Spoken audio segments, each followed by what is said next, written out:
గోదావరి జిల్లాలో రామచంద్రపురం నియోజకవర్గం చాలా ప్రత్యేకమైంది. విద్య, వాణిజ్యపరంగా తన సత్తా చాటుకుంటూ వస్తుంది. రాజకీయాల పరంగా చూస్తే అన్ని పార్టీల నేతలు విజయం సాధించిన చరిత్ర ఈ నియోజకవర్గానికి ఉంది. ప్రస్తుతం గోదావరి జిల్లాలో రాజకీయం పీక్స్లో ఉంది. కాపు, బీసీ ఓటర్లే అభ్యర్థుల విజయావకాశాలను డిసైడ్ చేస్తాయి. ఈసారి వైసీపీ నుంచి పిల్లి సూర్యప్రకాష్ పోటీ చేస్తుండగా ప్రతిపక్షాల పొత్తుల్లో భాగంగా సీటు టీడీపీ అభ్యర్థి వాసంశెట్టి సుభాష్కు దక్కింది. మరి big TV exclusive election survey పందెంకోళ్ళు 2 సర్వేలో వచ్చినటువంటి అంచనాలేంటో ఇప్పుడు పరిశీలిద్దాం. పందెంకోళ్ళు 2 లేటెస్ట్ రిపోర్టు చూసే ముందు ఈ ఏడాది ఫిబ్రవరి 10వ తారీఖున చేసిన పందెంకోళ్ళు 1 సర్వేలో రామచంద్రాపురం నియోజకవర్గంలో సర్వే అంచనాలు ఎలా వచ్చాయో ఓసారి వెనక్కి వెళ్ళి చూద్దాం.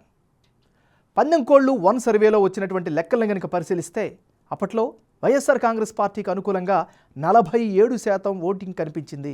తెలుగుదేశం పార్టీ అభ్యర్థికి 46% ఓట్లు వచ్చే అవకాశాలున్నట్లుగా తేలింది.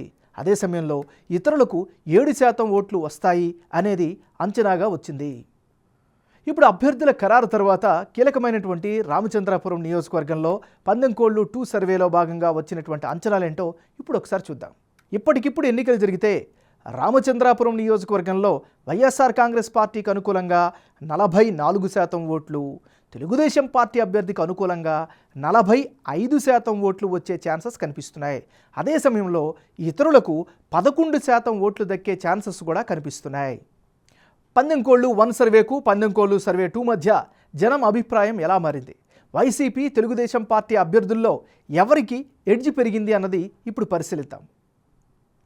రామచంద్రాపురం నియోజకవర్గంలో పందెంకోళ్ళు 1 సర్వేలో భాగంగా వైసీపీ అభ్యర్థి పిల్లి సూర్యప్రకాష్కు 47% ఓటు షేర్ వచ్చే ఛాన్సెస్ ఉన్నట్లుగా తెలిస్తే తాజా సర్వేలో అది 44%కి తగ్గింది. అదే సమయంలో గత సర్వే టైంలో టీడీపీ అభ్యర్థిగా ప్రొజెక్ట్ అయిన రెడ్డి సుబ్రహ్మణ్యంకు 46% ఓటు షేర్ వచ్చే అవకాశం ఉందని తెలిసింది. తాజాగా టీడీపీ టిక్కెట్ దక్కించుకున్న వాసంశెట్టి సుభాష్కు 45% ఓటు షేర్ వచ్చే ఛాన్సెస్ ఉన్నట్లుగా తెలుస్తోంది. ఇక ఇతరుల విషయానికి వస్తే గత సర్వేలో 7% గాను, తాజా సర్వేలో 11% ఓటు షేర్ వచ్చే అవకాశాలు ఇతరులకు కనిపిస్తున్నాయి. ఓవరాల్గా చూస్తే రామచంద్రాపురంలో టఫ్ ఫైట్ ఖాయంగా కనిపిస్తోంది. పోలింగ్ తేదీ నాటికి స్వింగ్ ఓటర్లు అభ్యర్థిని డిసైడ్ చేయనున్నారు. రామచంద్రాపురంలో గత సర్వేలో వైసీపీకి గెలుపు అవకాశాలు కనిపించగా తాజా సర్వే నాటికి ఓటర్ 3 మారి టీడీపీకి విజయ అవకాశాలు మెరుగుపడ్డాయి.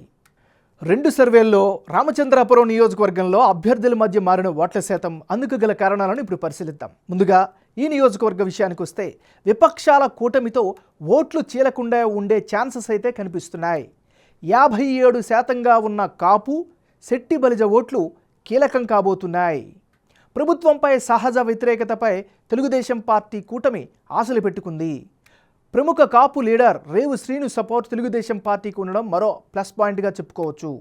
వైసీపీ అభ్యర్థికి పిల్లి సుభాష్ చంద్రబోస్ ఇంపాక్ట్ కనిపిస్తోంది. జగన్ ప్రభుత్వ వెల్ఫేర్ స్కీములపై గెలుపు ఆశలు ఆ పార్టీ, ఆ క్యాండిడేట్ పెట్టుకున్నారు. ఓవరాల్గా ఇప్పటికిప్పుడు ఎన్నికలు జరిగితే రామచంద్రాపురం నియోజకవర్గంలో టీడీపీ, వైసీపీ మధ్య టఫ్ ఫైట్ ఖాయంగా కనిపిస్తోంది.